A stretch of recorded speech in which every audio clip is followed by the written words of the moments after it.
오늘 우리에게 주시는 하나님 말씀은 로마서 8장 13절 14절입니다.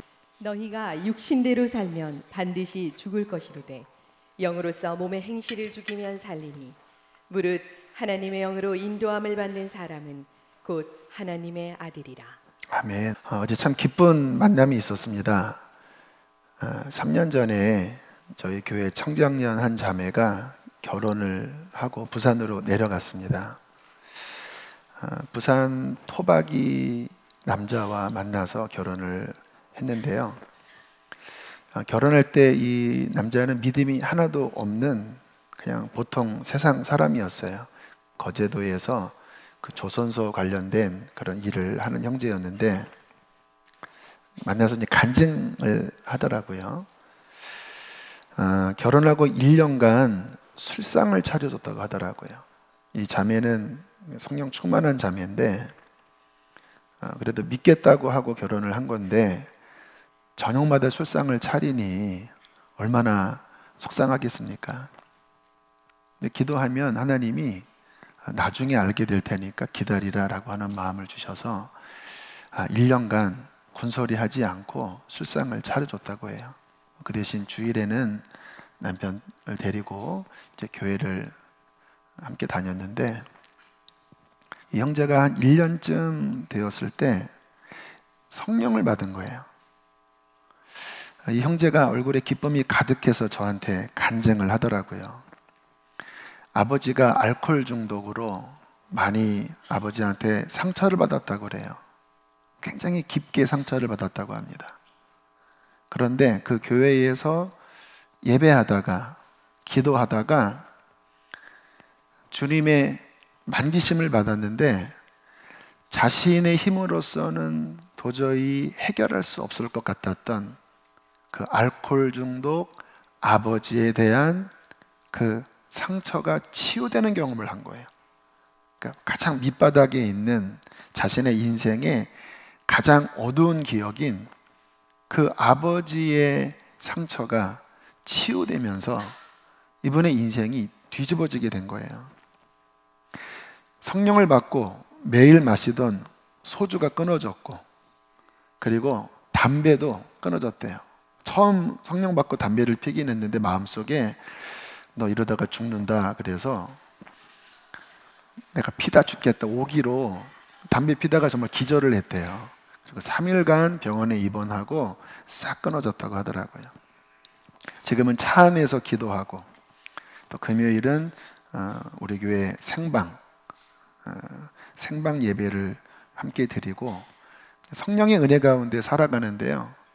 처음에는 이 부부가 영적으로도 맞지 않고 많이 다퉜는데 지금은 웃음이 끊이지 않는데요. 몇 번 부딪히다가도 이상하게 그냥 웃음이 나오고 행복이 가정 안에서 샘솟고 그리고 초기에는 아내를 도와주지 않았는데 지금은 성령을 받으니까 자꾸 주님께서 너 부인을 서울에서 경기도에서 데려왔는데 너 고생시키냐 설거지해라. 그래서 설거지도 열심히 하면서 완전히 뒤집어져서 이 집안에서는 복동이가 들어왔다. 이 며느리가 우리 개차반 이 아들을 다 바꿔놨다.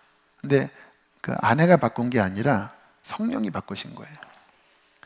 너무 기뻤습니다.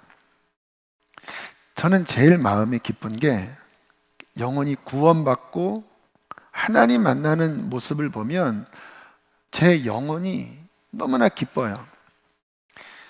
제 목회의 소원은 아직 거듭나지 않은 분들이 거듭나고 또 거듭난 분들이 신앙이 멈추지 않고 계속 자라는 모습을 보는 것이 제 목회의 유일한 소원이에요.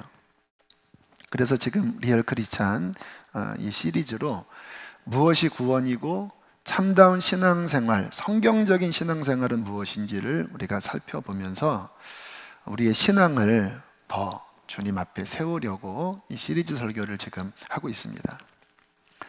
어떻게 우리가 거듭나고 우리의 신앙이 성장할 수 있을까요?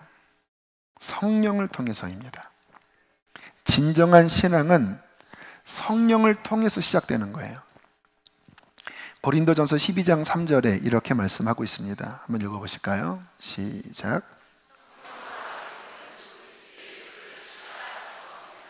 정말 마음 안에서 예수님이 나의 주님이라고 고백되어지는 그 힘은 성령을 통해서 믿겨진다라는 거예요.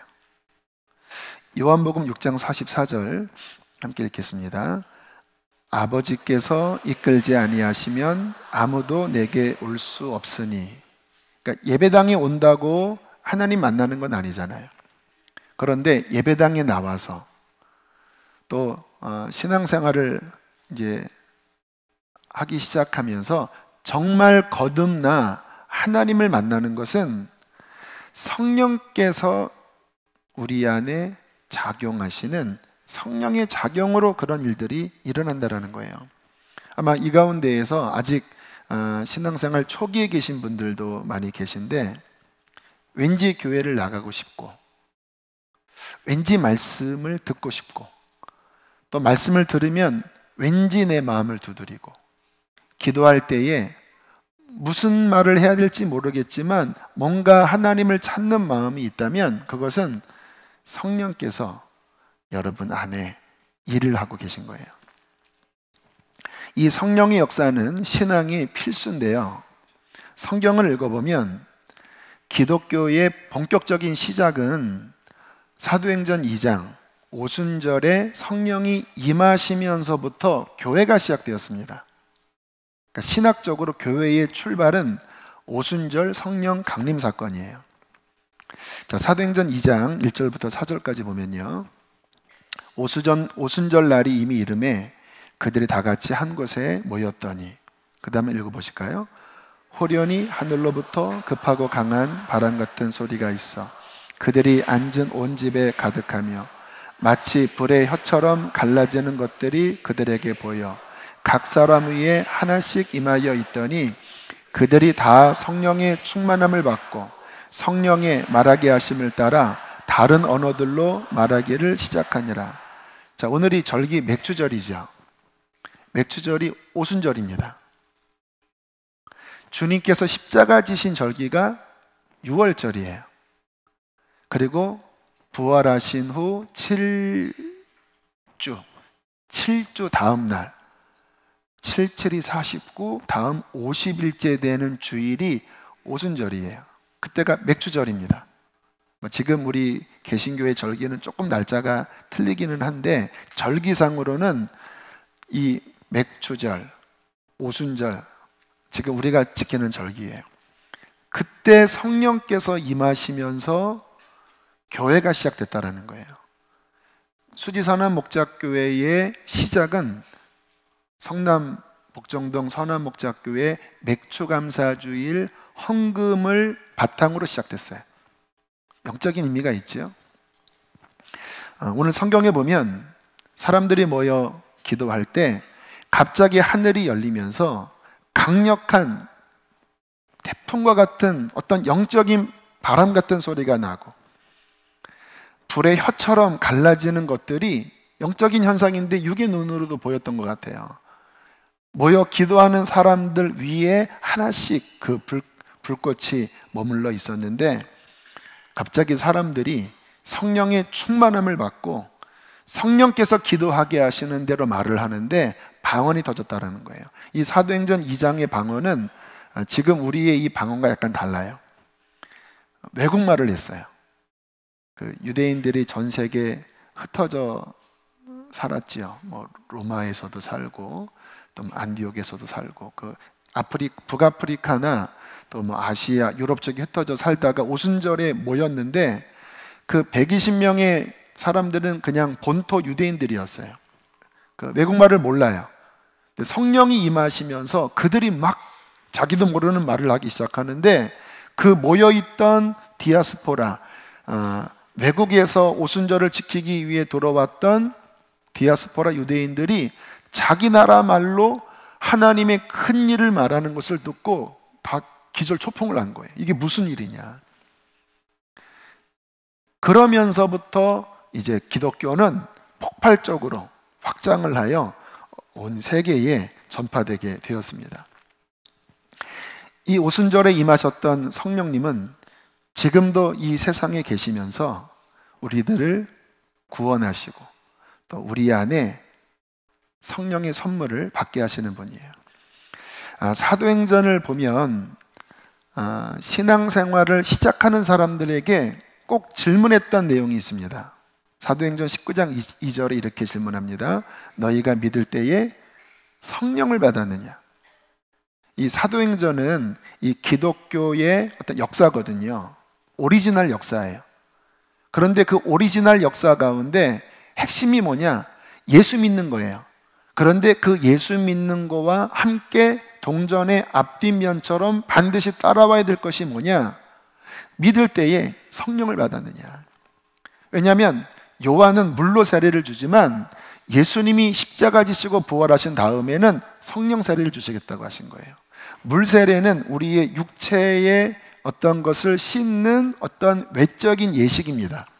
그런데 성령 세례는 우리의 근본인 속, 영혼 안에 하나님의 성령의 역사로서 이 내면을 뒤집어 놓고 내면을 변화시키는, 내면을 구원하는 진정한 구원의 역사인 거예요. 하나님이 우리에게 주시고자 하는 진정한 구원은 외적인 의식이 아니라 하나님의 생명인 성령께서 죄와 허물로 죽은 우리 깊은 내면 안에 들어와 우리의 속을 씻어내고 우리의 속을 살려 진짜 하나님 백성이 되게 하는 것이 하나님의 계획입니다. 그래서 초대교회에 예수 믿었느냐? 성령 세례 받았어? 아직 성령 세례 나는 안 받았는데 성경에 놀라운 약속이 있어. 예수 믿는 자, 회개하고 믿는 자에게 성령의 세례를 주신다고 했어. 사도들이 기도할 때 성령이 임하면서 진정한 기독교의 참맛을 초대교회는 받던 것입니다. 여러분은 성령 받으셨습니까? 많이 간증한 부분이지만 저도 성령 세례를 고1 때 했어요. 성령 체험을 고1 때 했어요. 학교 교목 목사님이 방언을 하시더라고요. 그러면서 너희들도 기도하면 받을 수 있어 하는 그 말에 사모하는 마음이 들었습니다. 물론 목사 되기로 뭔가 서원은 했었지만 그 전까지 체험은 별로 없었거든요. 하나님 앞에 기도했습니다. 어린 나이에 혼자 그 근처에 있는 순복음교회 철야 기도도 가고, 그리고 마음속에 하나님, 나도 이러한 체험하면 더 확신 있게 하나님을 믿을 것 같아요. 그럼 되게 이렇게 갈급한 마음이 들더라고요. 여러분, 신앙생활에 이 사모하는 마음이 굉장히 중요합니다. 이러한 얘기를 듣고도 그건 나랑 상관이 없어. 그런 분에게는 성령이 잘 임하지 않아요. 그런데 성경에 하나님의 약속이 보여질 때 나도 좀 받았으면 좋겠다, 나도 하나님을 경험하면 좋겠다, 이러한 마음이 있는 것을 기뻐하시거든요. 집에서 혼자 누워 있다가 갑자기 기도하고 싶은 마음에 무릎 꿇고 기도하는데 몸이 뜨거워지면서 방언이 나왔어요. 지금 우리가 하는 방언은 외국말이라기보다는 그 성령께서 영으로 그 비밀스러운 것을 말하는 방언이에요. 나중에 하나님이 기회 되시면 이런 부분 나누겠지만, 그러면서 성령 체험을 그때 했는데 뭐 대단한 체험은 아니었던 것 같아요. 그냥 고1짜리 아이가 방에서 누워 있다가 성령의 감동에 기도하다가 이제 혀가 돌아가면서 뭔가 이렇게 뜨거운 체험을 하고는 이제 끝난 거예요. 그런데 그 이후의 변화는 하나님과의 소통이 이루어졌어요. 그러니까 주님의 어떠한 감동이 제 마음속에 이제 느껴지기 시작했고, 또 길을 걸어가면서도 기도가 나오더라고요. 집에서 학교까지 한 20분 정도 도보로 걸어가는 거리였는데 걸어가면서도 방언도 하고 또 기도도 하고 했던 그러한 영적인 문이 열리게 되었습니다. 성령님이 누굴까? 성령님은 하나님이십니다. 정확한 표현은 하나님의 영이에요. 창세기 1장 2절에 보면 성령님에 대하여, 창세기 초반부터 나오는데요, 함께 읽겠습니다. 땅이 혼돈하고 공허하며 흑암이 깊음 위에 있고 하나님의 영은 수면 위에 운행하시느니라. 이 수면 위에 운행하신다고 할 때의 원어는 암탉이 알을 품는 것과 같은 그 단어래요.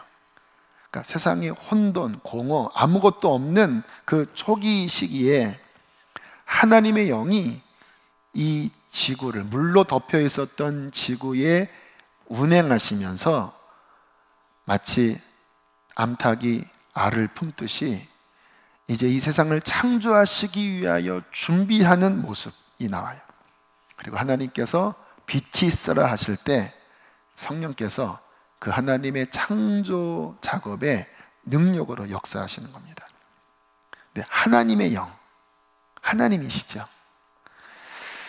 또 로마서 8장 9절에 함께 읽겠습니다. 시작. 누구든지 그리스도의 영이 없으면 그리스도의 사람이 아니니라. 그리스도의 영이라고 표현해요. 우리 안에 성령이 들어오시는 것이 예수님이 들어오신 거예요. 삼위일체가 좀 많은 분들이 헷갈려 하시는데 여러 비유를 들 수가 있어요. 근데 오늘 제가 하나의 비유가 좀 떠올랐는데, 요즘 네트워크 시스템으로 우리들이 좀 편리하게 살아요. 그래서 핸드폰, 그리고 PC, 심지어는 스마트워치, 이런 것들이 네트워크를 통해서 서로 연동이 됩니다. 각각이지만 그 안에 있는 자료들이 함께 동일하게 움직여요. 그래서 컴퓨터에서 어떤 노트를 하면 곧장 PC에도 옮겨지고 또 핸드폰에도 옮겨지고. 자, 성령님의 역할은 뭐냐? 성부 하나님, 성자 예수님, 또 믿는 우리를 성령 하나님은 이렇게 네트워크로 하나로 이렇게 엮으십니다. 그래서 성령 안에 있을 때 예수님 안에 있게 되고, 몸은 이 땅에 있지만 성령을 경험할 때 하나님을 경험해요. 할렐루야. 그래서 주님께서 요한복음 17장에 그날에 네가 내 안에 내가 너희 안에, 또 우리가 아버지 안에, 이러한 표현을 하잖아요. 성령님 안에 들어갈 때 성부, 성자, 성령, 그 삼위일체 하나님이 우리 안에 거하시고 우리가 그 안에 거하면서 하나를 이루는 놀라운 신앙생활을 하는 거예요. 그 역할을 누가 하시느냐? 성령 하나님이 하신다라는 거예요. 또 우리 성부, 성자, 성령을 좀 나눌 때 성부 하나님은 그 주권자이십니다. 그래서 어떤 뜻을 정하시고 계획하셔요. 성자 예수님은 그 하나님의 뜻을 이루는 분이에요. 그래서 하나님이 우리를 구원하고자 아들을 보내기로 계획하셨을 때 그 성부 하나님의 뜻에 그 아들이 순종하고 우리를 구원하기 위해 이 땅에 오셨어요. 성령님은 어떤 일을 하는지 아세요? 그 하나님의 일이 예수 안에서 이루어지도록 실행하는 분이에요. 자, 그게 어떻게 설명할 수 있냐? 자, 예수님께서 우리를 구원하기 위하여 성육신하셨죠. 하나님이신데 인간이 되셨죠. 그때 성경은 이렇게 표현합니다. 마태복음 1장 18절 시작.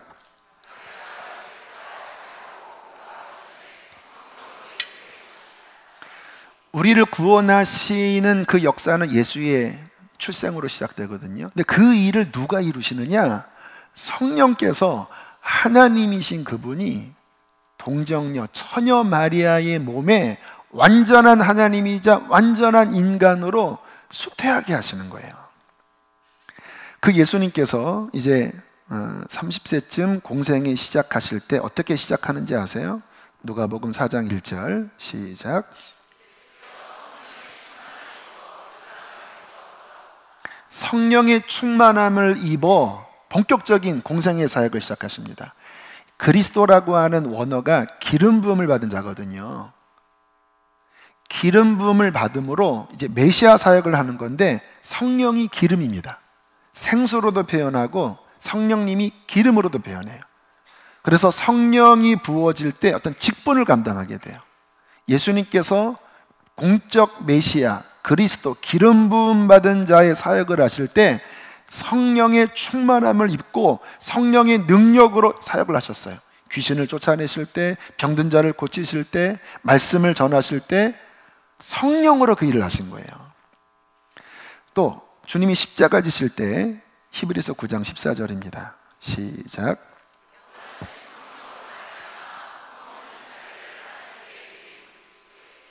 예수님이 자신을 제물로 드리실 때 성령을 통하여 자신을 제물로 드리고 성령을 통하여 보배로운 피를 흘리셨다라는 거예요. 무슨 이야기입니까? 예수님의 모든 일이 성령 없이 이루어지지 않아요. 하나님의 모든 계획에 그 실행하는 능력은 성령으로 이루어지는 거예요. 부활도 마찬가지입니다. 로마서 1장 4절, 세 번역이 더 이해하기 쉬워서 세 번역으로 적었습니다. 시작.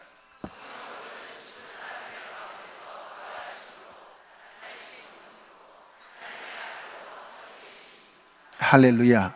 어떻게 부활하셨다고요? 성령을 통하여 부활하셨어요.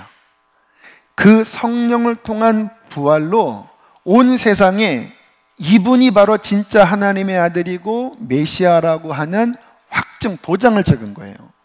부활한 사람이 없잖아요. 그런데 예수님께서 인간인가? 그냥 유능한 성인인가? 사람들이 헷갈렸는데 성령을 통하여 부활하심으로써 인간이 할 수 없는 그 일을 이루시는 것을 보고 바로 이가 하나님이 보내신 그 메시아임을 확증하고 선언하셨다는 거예요. 성령 하나님은 하나님의 계획을 실제 이루시는 분입니다. 그래서 성령을 하나님의 능력이라고 표현합니다. 힘으로 되지 않고 사람의 능력으로 되지 않지만 나의 신으로 되느니라. 그런데 놀라운 소식이 있습니다. 하나님이 이 성령을 우리에게 주셨다는 거예요. 성령의 선물을 주셨다는 거예요. 성령을 통해서 우리가 거듭났어요. 예수님이 성령으로 잉태하시고 성령으로 죽으시고 성령으로 부활했듯이 죄와 허물로 죽었던 우리가 어떻게 거듭났냐고요? 성령을 통하여 죽었던 생명이 살아난 거예요. 할렐루야. 하나님의 구원을 이루시는 그 주체가 바로 성령이에요. 지금 제가 성령님에 관한 이 말씀을 설명할 때 성령님이 기뻐하는 마음이 지금 느껴집니다. 왜? 주님이 그렇죠. 여러분들 어떤 일을 할 때 그걸 이렇게 인정을 해주면 흐뭇하잖아요. 지금 성령님께서 너 고맙다 이런 마음이 제 안에 얼핏 듭니다. 스스로의 생각일 수도 있습니다. 약간 오버한 것 같네. 성령이 우리 안에 들어오셨어요. 그래서 우리의 몸이 뭐라고요? 성전이 되는 거예요. 우리의 몸이. 박효진 장로님 처음 예수님 믿을 때 성경에 술 먹지 말라는 말이 어디 있냐, 성경에 담배 피지 말라는 말이 어디 있냐, 이렇게 어떤 교사에게 막 따졌대요. 그때 그분이 하는 말이 우리의 몸이 하나님의 전인데 불교 대웅전 안에서도 술상 차리지 않고 담배 안 피는데 거룩한 하나님의 영이 거하시는 우리의 몸에 어떻게 동동주, 오동주, 양주를 쏟아부을 수 있고 어떻게 연기 굴뚝을 피울 수 있느냐. 참 놀라운 말이에요. 어떻게 죄인된 우리 안에 어떻게 하나님 천지를 창조하신 창세기 1장 2절에 나온 그 성령이 어떻게 우리 같이 작고 천한 자 안에 들어올 수 있을까요? 그래서 이것을 은혜의 선물이라고 말씀하는 거예요. 자격이 있어 받는 것이 아니라 선물로 주시는 것입니다. 요한복음 14장 16절에는 또 이렇게 말씀합니다. 시작. 내가 아버지께 구하겠으니 그가 또 다른 보혜사를 너희에게 주사 영원토록 너희와 함께 있게 하리니. 내가 보혜사로 이 땅에 왔어. 그러나 내가 승천하면 또 다른 나와 똑같은 동일 본질, 나와 똑같은 그리스도의 영, 천지를 창조한 하나님의 능력, 그 성령을 너희에게 보내줄 텐데 그 성령이 영원토록 너희와 함께하고 너희를 도울 것이다. 여러분, 하나님이 도대체 우리를 왜 이렇게 사랑하시죠? 우리가 뭔데? 여러분, 누군가에게 여러분 재산의 일부를 떼줄 수 있겠습니까? 여러분이 누군가에게 내 사랑하는 아이를 줄 수 있겠습니까?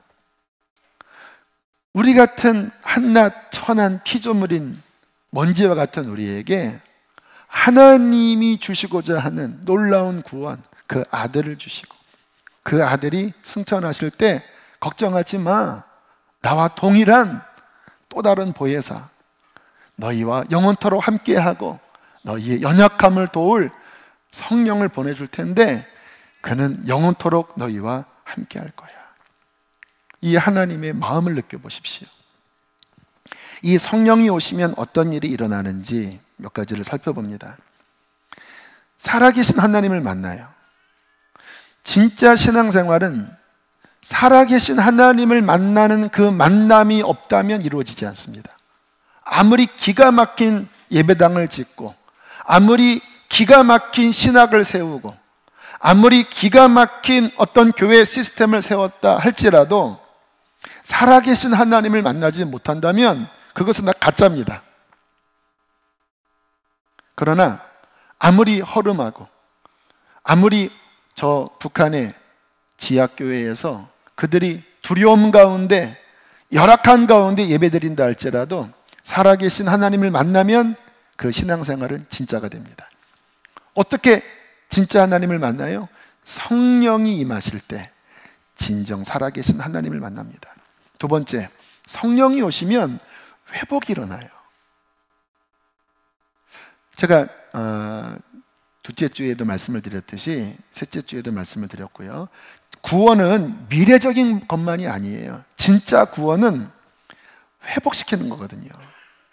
원래 하나님이 우리를 창조하실 때 선하신 하나님은 천국을 우리 안에 누리도록 창조하셨어요.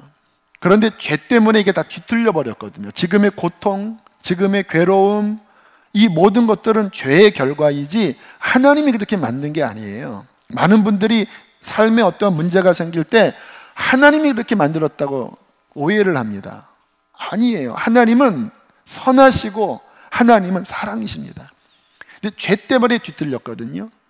그런데 구원이 일어나면 이제 하나님의 원형으로 회복이 돼요.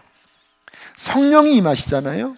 정말 구원받으면 그분께서는 우리의 내면과 삶을 원래 하나님의 그 아름다운 모습으로 회복하십니다.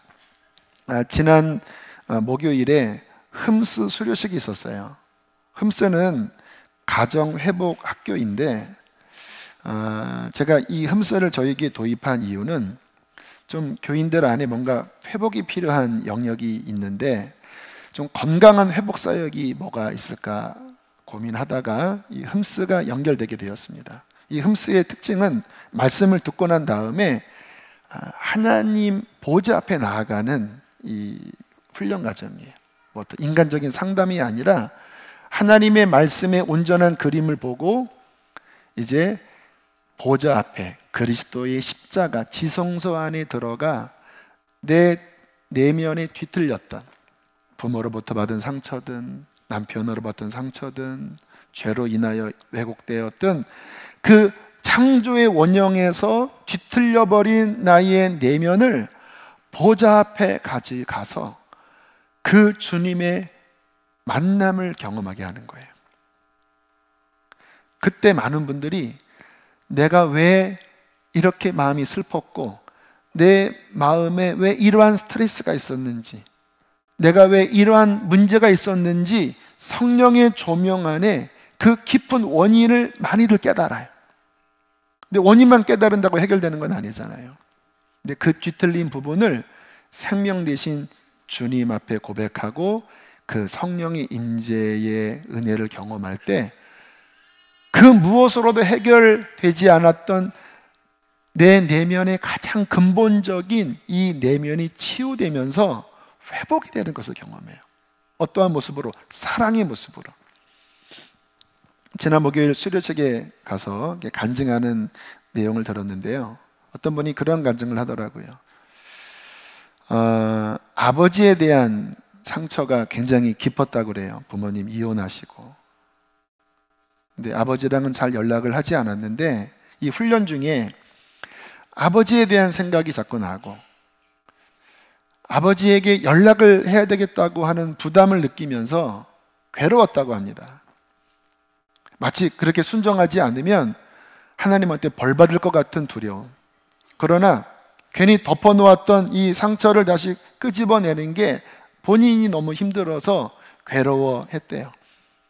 그런데 말씀을 듣고 그 문제의 근원을 깨닫고 지성소 앞에 나아가 주님 앞에 어린아이처럼 솔직히 마음을 고백할 때 하나님의 마음을 느꼈대요. 하나님이 지금 아버지에 대한 상처를 건드시는 이유는 벌 주시려고 하는 게 아니라, 하나님께서 혼내려고 하시는 게 아니라 나를 회복하시기 위한 하나님의 사랑의 손길이었구나. 그 하나님의 마음을 느끼고 다시 아버지에게 연락을 하고, 그리고 어떤 하나님 앞에 기도하는 과정을 통하여 깊은 마음에 있었던 우울증, 세상 우울증 약을 먹으면서 순간 편안했다가 하루만 지나면 근본 마음의 상처가 어떻게 해결됩니까? 그런 아픔들이 그리스도의 임재 앞에, 성령의 임재 앞에 지성소에 들어가 만나게 될 때 내 마음 깊은 곳에 비로소 평안함과 진정한 회복을 경험하게 되었다고 눈물로 하는 간증을 들었습니다. 제가 이렇게 그 자매들의 그러한 고백들 제가 듣고 또 묻기도 했습니다. 하나님이 어떤 부분을 보여주셨나요? 그랬더니 다 이 케이스가 다 다르더라고요. 근데 제가 뭐를 느꼈냐면, 진짜 살아계신 하나님 만나면 인간의 내면이 바뀌는구나. 여러분, 사람이 망가져 있잖아요. 아십니까? 우리의 마음이 원래 하나님이 창조한 그 사랑스럽고 평안하고 그 선하신 하나님의 온전한 모습에서 인간의 영혼이 뒤틀려 있어요. 어떤 경우에는 이 상처를 극복하는 방법으로 막 더 힘을 줘요. 막 더 인정받으려고 하고, 막 더 쟁취하려고 하고. 그런 사람들은 열심히 일하고 공부해서 성공하지만 이 내면 안에는요, 이 경쟁심, 분노, 이런 마음으로 가득하면서 막 힘주고 달려가는 거예요. 여기 그런 분이 계시지요? 그런 분들이 성공해도 내면은 지옥입니다. 또 어떤 분들은 내 안에 있는 그러한 사랑받지 못한 또 깨어진 마음을 이렇게 힘있게 나가는 게 움츠러들어요. 담을 쌓고 사람 관계하지 않고, 그리고 혼자 우울해하고 죽고 싶어하고 우울증으로만 빠지고 하잖아요. 그러니까 마음 안에 있는 뒤틀림에 대한 반응이 좀 적극적으로도 나가고 소극적으로 나가는데, 문제는 원래 하나님이 만드신 그 사랑스러운 사랑받는 그 하나님의 자녀로서의 피조물에서 이게 망가져 있는 거예요. 근데 구원은 무엇입니까? 예수 그리스도의 보혈을 통하여 우리의 죄가 사함받고 이제 성령이 들어오시면서 성령께서 말씀으로 우리의 내면을 창조의 원형, 사랑받기에 합당한 창조의 원형으로 회복하는 거예요. 그래서 진짜 하나님 만나잖아요. 진짜 성령 체험하잖아요. 그러면 그 무엇으로도 터치되지 않았던 우리의 깊은 내면이 비로소 회복이 되는데, 그 회복은 사랑입니다. 제가 그런 것들을 이렇게 듣고 볼 때마다, 또 제가 경험할 때마다 기독교가 진짜예요. 세상 종교는 겉으로 이렇게 무섭게 억압하는 거거든요. 또는 무속 종교는 뭡니까? 그 내면은 안 건들고 복 받으라고만 하는 거거든요. 탐심만 건들거든요.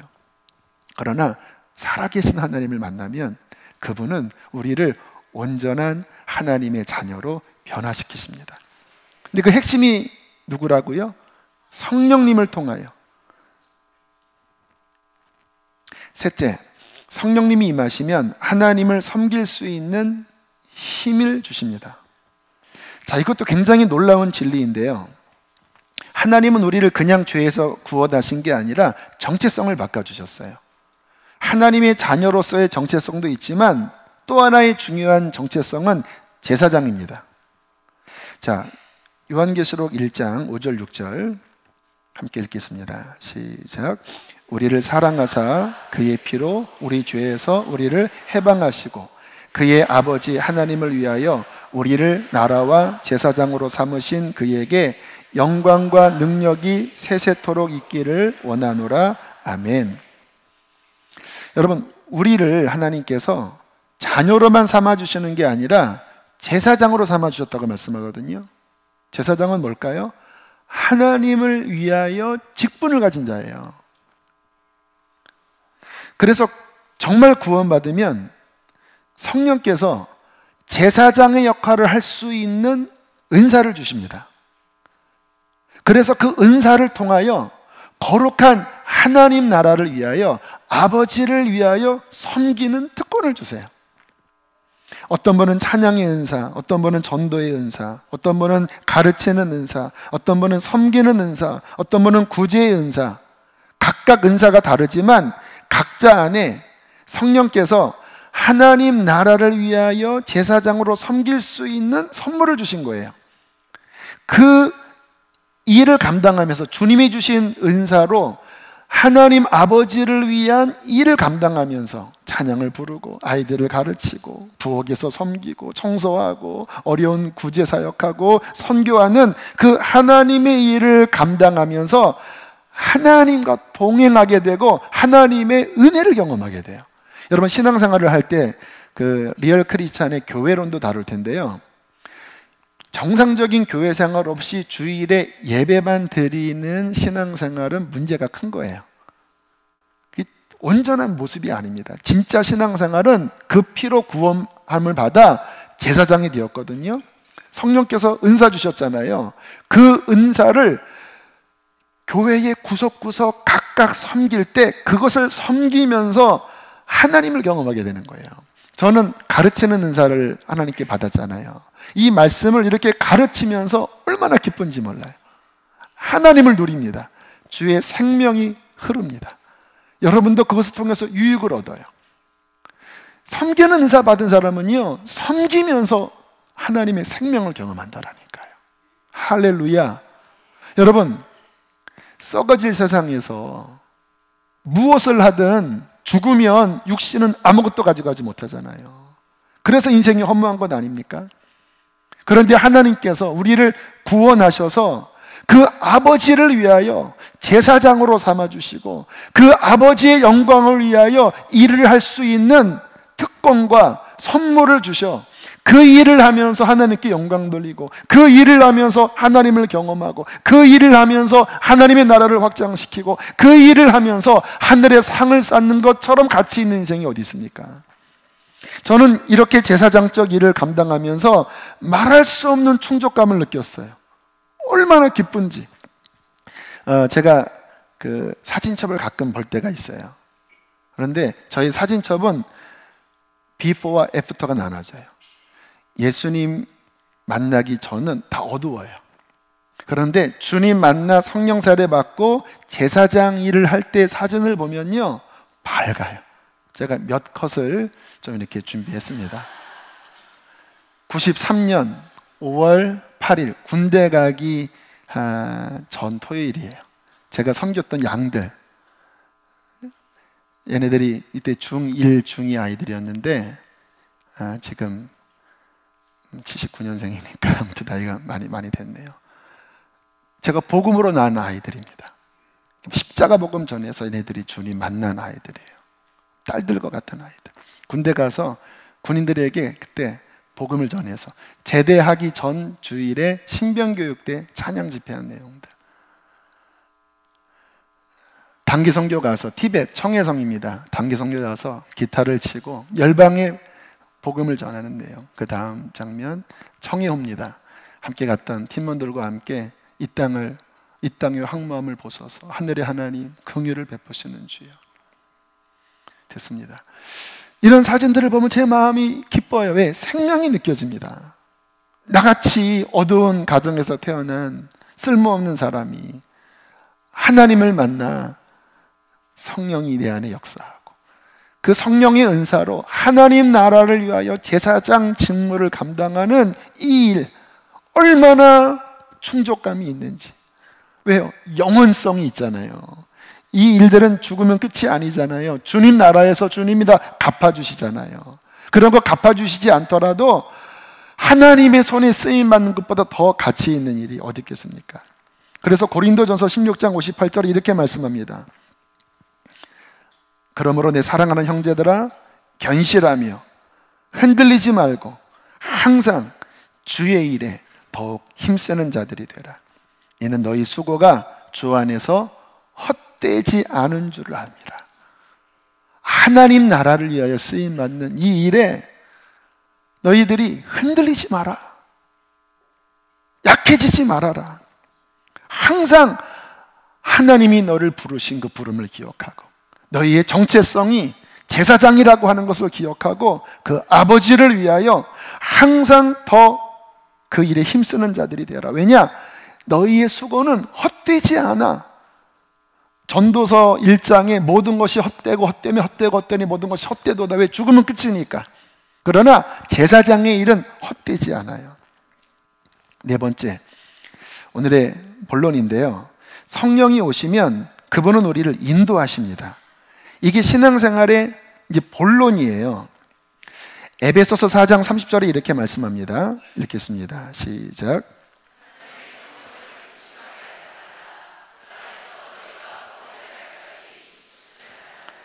성령께서 우리 안에 오셔서 천국 가는 그날까지 우리의 영혼에 인치시듯이, 하나님의 자녀로서 인치시듯이 우리 안에 성령으로 도장으로 들어오셨는데, 또 다른 표현으로 보증물이라고도 표현을 해요. 좀 내용이 길어지니까 깊이 다루진 않고요. 어쨌든 그 성령님은 우리 안에서 천국 가는 그날까지 인도하신다는 거예요. 그런데 너희들이 이 성령의 인도에 불응하면 그분은 우리 안에서 슬퍼하신다라는 거예요. 왜 신앙생활을 하다가 마음이 슬퍼지는지 아세요? 불순종해서 그래요. 누구의 슬픔인지 아십니까? 성령의 슬픔이에요. 그분은 우리를 영원한 나라의 백성답게, 제사장답게 살도록 우리를 이끌려 가려고 하시는데, 우리에게 선물을 주시는데, 쓰시려고 하시는데, 우리가 자꾸 육적인 거 생각하고 인간적인 생각을 하니까 성령님이 근심하신다라는 거예요. 리얼 크리스찬은 누굴까요? 그냥 성령 받은 자가 아니라 성령을 따라 행하는 자입니다. 오늘 본문입니다. 너희가 육신대로 살면 반드시 죽을 것이로되, 크리스찬들에게 하는 말이에요. 영으로서 몸의 행실을 죽이면 산다. 무릇 하나님의 영으로 인도함을 받는 그 삶을 사는 자가 하나님의 아들이다. 세 번역이 더 이해하기 쉬울 것 같아서 한 번 더 번역했습니다. 읽겠습니다. 시작.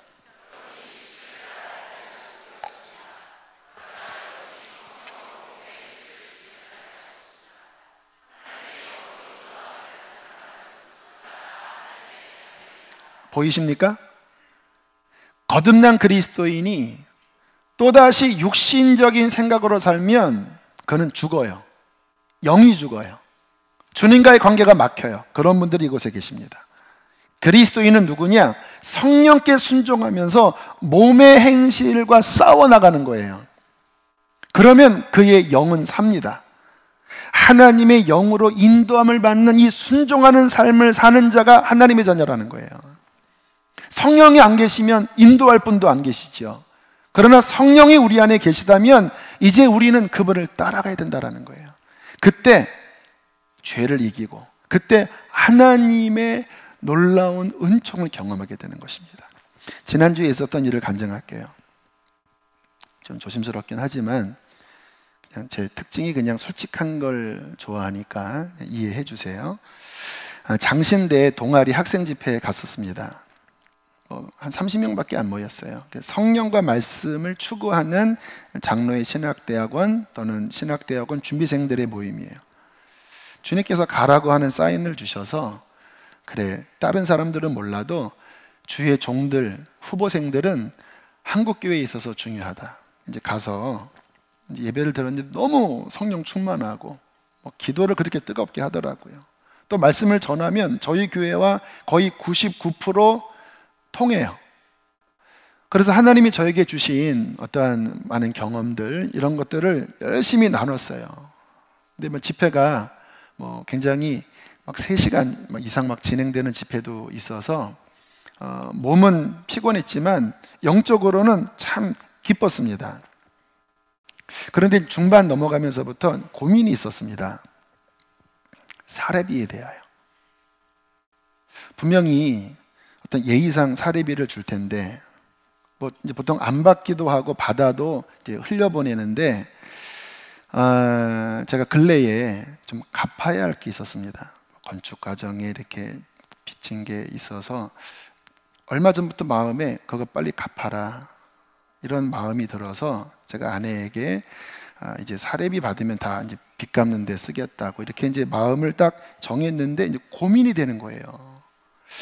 신학생들 받을 수도 없고, 근데 마음에는 빨리 갚아야 된다라는 마음은 주시고, 계속 이제 고민하면서 기도해서 하나님 도와주십시오, 하나님 도와주십시오.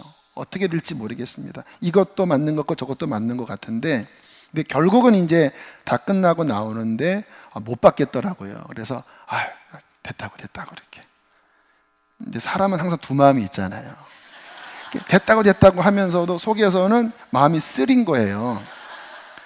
그리고는 이제 이거 그냥 거기 인도하는 목사님이 쓰시라고 이렇게 하고 이렇게 나오는데, 제 깊은 마음에 쇠 빠지게 고생했는데 이제 쇠 빠지게 고생했거든요. 4번 집회를 그냥 아주 거의 혓바늘이 돋도록 그렇게 섬겼는데, 이게 갚아야 되는데 이거 어떡하나. 진짜. 그래도 주길 잘했지. 주님께서 이제 내가 기뻐한다. 그 코 묻은 돈을 네가 어떻게 받냐. 잘했다. 또 신학생들한테도 좋은 본이 돼야 되잖아. 그래서 감사합니다 하는데 자꾸 이렇게 쇠 빠지게 고생했는데, 이렇게 쇠 빠진 자꾸 이 단어가 나오더라고요. 그래서 어떻게 갚나 이제 이런 마음을 갖고 있는데, 갑자기 예상치 않은 곳에서 훨씬 이상의 재정이 갑자기 흘러 들어왔어요. 근데 눈물이 나더라고요. 주님께서 보셨구나. 그때 내가 고민해서 영웅처럼 난 괜찮아 이게 아니라 마음이 이러면서 있잖아요. 이렇게 이런 마음 있잖아요. 그리고는 이제 아무튼 이렇게 했는데, 인간적인 마음은 쇠 빠지게 이거 어떻게 언제 갚아요? 이거 난 빚쟁이, 난 빚졌습니다 하나님. 이런 마음으로 살아가다가 하나님이 보셨다고 하는 것이 느껴지니까 감사한 거예요. 오늘 아침에 기도하는데 날 사랑하심 성경에 써 있네. 성령의 인도를 받으면서 때로는 우리 안에 갈등이 일어나고 어떻게 해야 되나 고민하지만, 무릇 성령의 인도를 받는 그가 하나님의 아들이라. 그렇게 성령의 인도를 따라 살아갈 때 영이 살고 하나님의 뜻이 이루어지고 제사장적 직무를 감당하면서 하나님의 영광이 우리의 삶에 드러나는 것입니다. 여러분, 우리가 승리하는 길은 하나밖에 없어요. 세상 종교는 자기의입니다. 자기가 돌을 닦아야 되고 수련해야 돼요. 그러나 우리는 오직 성령을 따라가는 것밖에 없습니다. 나를 십자가와 연합하고 우리 안에 보혜사로 오신 그 성령님, 왜 오셨나요? 하나님 뜻대로 살도록 돕기 위하여. 그렇게 살 때 풍성한 복을 받게 하려고. 그래서 그리스도인은 성령을 따라 행하는 자, 성령께 순종하는 자, 그렇게 살아갈 때 하나님의 풍성한 은혜를 누립니다.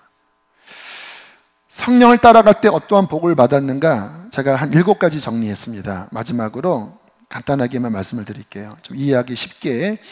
첫 번째 읽겠습니다. 시작. 여러분, 제가 목회 개척 7년 지금 여기까지 왔어요. 누가 하셨을까요? 성령이 하신 거예요. 어떻게 저 같은 자가, 여러분도 아시는 분은 저 아시잖아요. 그릇이 작고 인격적으로도 부족한 자입니다. 성령께서 하시는 일이에요. 두 번째, 시작. 성령님을 따라가면 이렇게 내 인간적으로 살아가면 속에서 부대끼게 하시더라고요. 그래서 좀 이렇게 가다가 하도 속이 힘드니까 그냥 내려놔요. 성령님이 감동 주실 때 좀 가기 싫을 때도 많았습니다. 그러나 그분께서 자꾸 이렇게 마음을 이끄시니까 순종했거든요. 근데 지나고 나니까요, 베스트인 거예요. 할렐루야. 베스트예요, 베스트. 우리가 한 치 앞도 모르잖아요. 이 죄인된 우리의 이 두뇌에서 우리의 판단이 그게 얼만큼 유익하겠습니까? 성령님은 하나님의 완전한 뜻을 알고 계시는 분이에요. 그래서 성령님을 따라가면요, 가장 좋은 것 선택할 수 있습니다. 세 번째,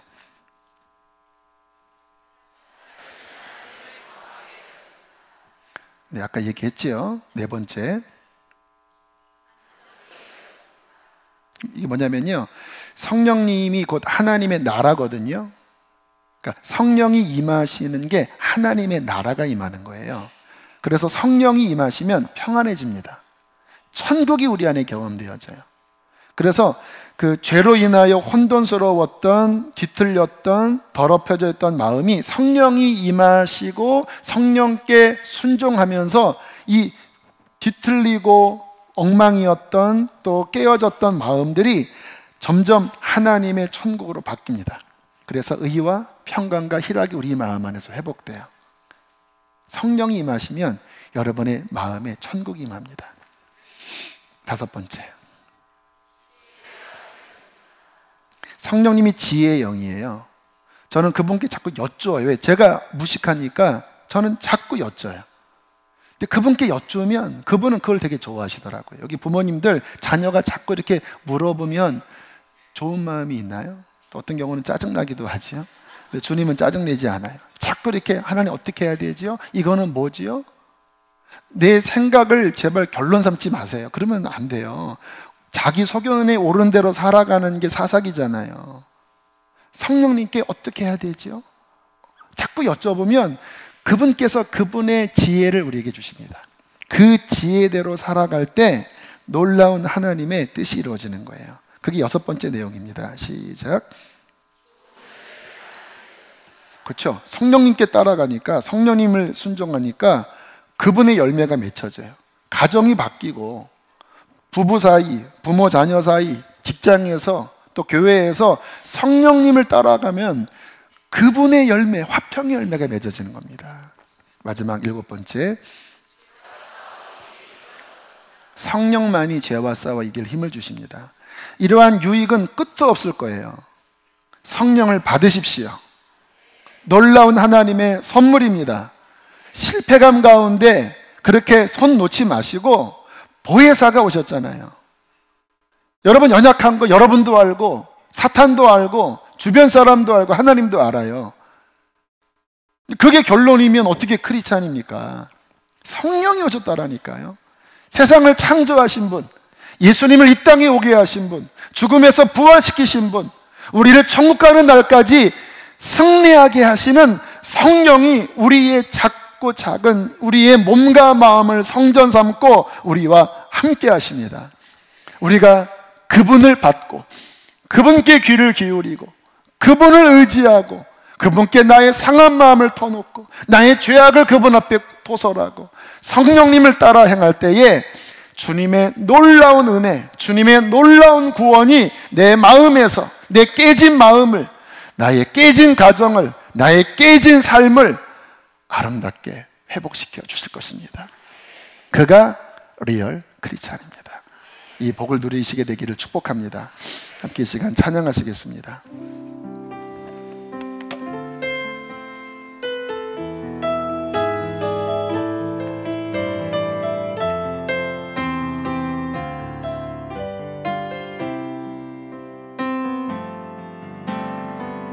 허무한 시절 지날 때 기쁜 한숨 내쉴 때 그런 풍경 보시며 탄식하는 분이 있네. 고와 같이 너희를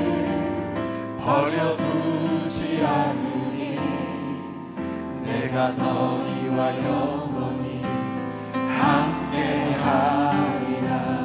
억눌린 자 갇힌 자 억눌린 자 갇힌 자 자유함이 없는 자 피난처가 되시는 성령님 계시네.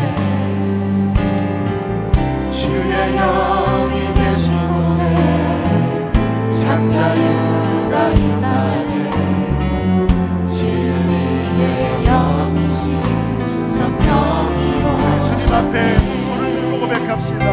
성령이 오셨네. 성령이 오셨네. 성령이 오셨네. 내 주에 보내신 성령이 오셨네. 우리 인생 가운데 신이 찾아오셔서 그 나라 꿈꾸게 하시네. 성령이 오셨네. 성령이 오셨네. 성령이 오셨네. 내 주에 보내신 성령이 오셨네. 우리 인생 가운데 신이 찾아오셔서 그 나라 꿈꾸게 하시네. 여러분 성령님을 따라가고 있습니까? 여러분은 성령님께 순종하고 있나요? 아니면 내 육신의 생각에 빠져서 성령님을 근심시키고 있나요? 또한 여러분들 교회 다니면서 정말 믿을 때 성령을 받으셨나요? 아니면 아직은 그냥 메마른 종교 생활을 하고 계시나요? 그리스도 안에 놀라운 선물이 있습니다. 성령을 받으십시오. 누구든지 회개하고 예수를 주라 믿으면 하나님은 성령의 선물을 주실 것입니다. 더 충만하게 받아 누리십시오. 하나님 나에게 성령을 부어주세요. 주여 성령을 더 충만하게 부어주세요. 우리 주여 두 번 부르시고 기도하겠습니다. 주여 주여 성령이 오셨네. 살아계신 하나님 내 주에 보내신 내 오신 성령이 오셨네. 우리 인생 가운데 신이 찾아오셔서 그 나라 꿈꾸게 하시네. 하나님이 나로 이끌어 주시기 원합니다. 성령이 오셨네. 성령이 오셨네. 내 주에 보내신 성령이 오셨네. 지고 살할 때마다 우리에게 오신 성령님을 알아내야 신이 찾아오셔서 그 나라 꿈꾸게 하시네. 우리가 승리하기 원합니다. 살아계신 아버지 성령이 오셨네. 성령이 오셨네.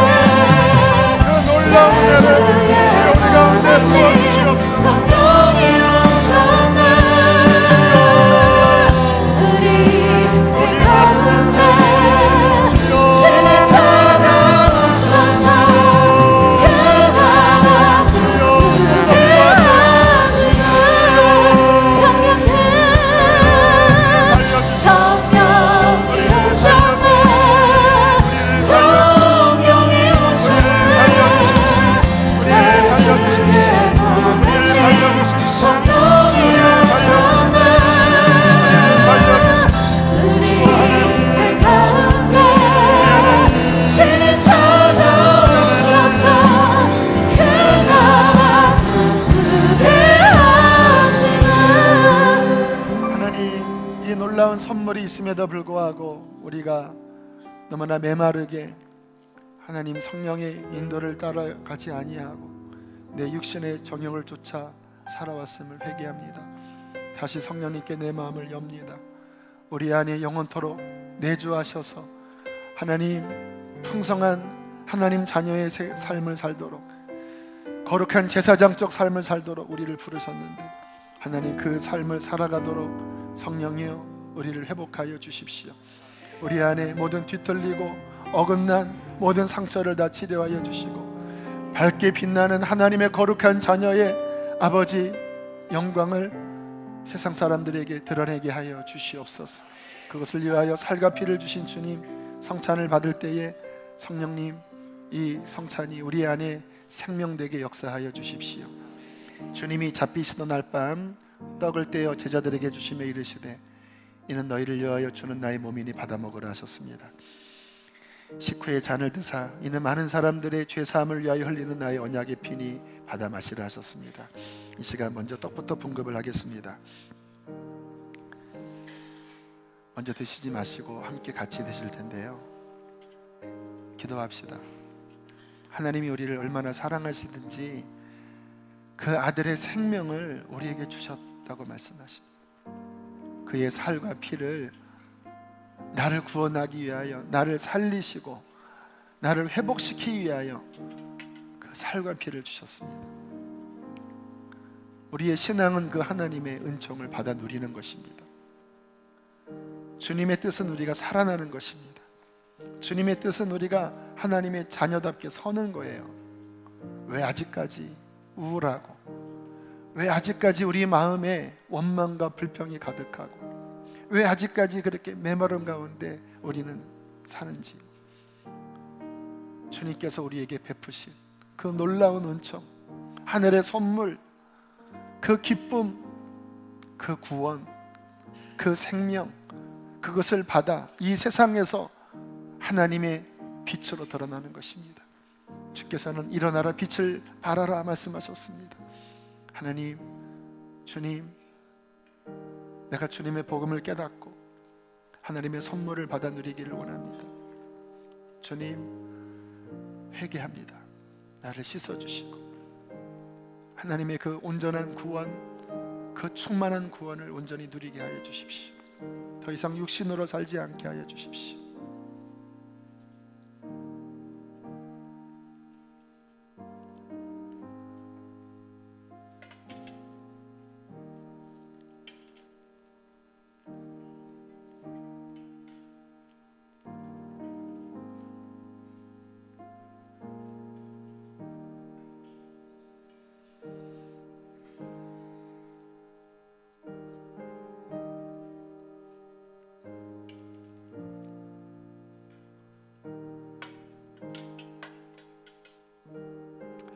시간 믿음으로 주의 살을 받겠습니다.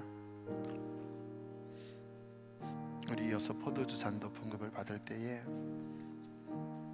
주님께서 흘리신 언약의 피, 이 언약의 피는 우리를 위하여 하나님의 모든 복된 약속을 성취하게 하는 언약의 피입니다.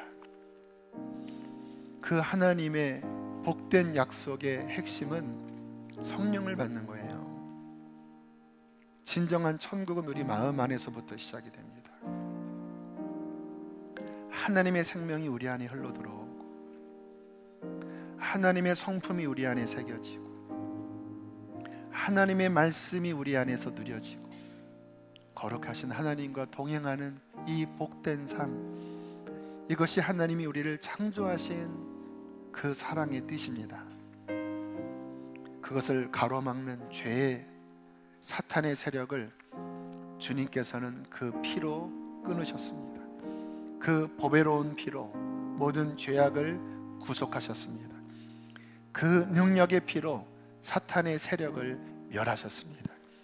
그 피를 우리에게 주셨고 주님께서는 이 피를 받아 마시라. 너희의 영혼에 나의 피가 흐르게 하라. 나의 피로 인하여 하늘 아버지 앞에 담대히 나아가라고. 나의 피를 힘입어 성령을 받으라고 말씀을 하셨습니다. 이 보배로운 피, 주님, 내가 믿음으로 주의 피를 받아 마십니다. 주님, 내가 주님의 피를 의지합니다. 나를 의롭게 하시는 이는 오직 예수의 피밖에 없습니다. 나를 아버지 앞에 서게 하는 자격은 예수의 피밖에 없습니다.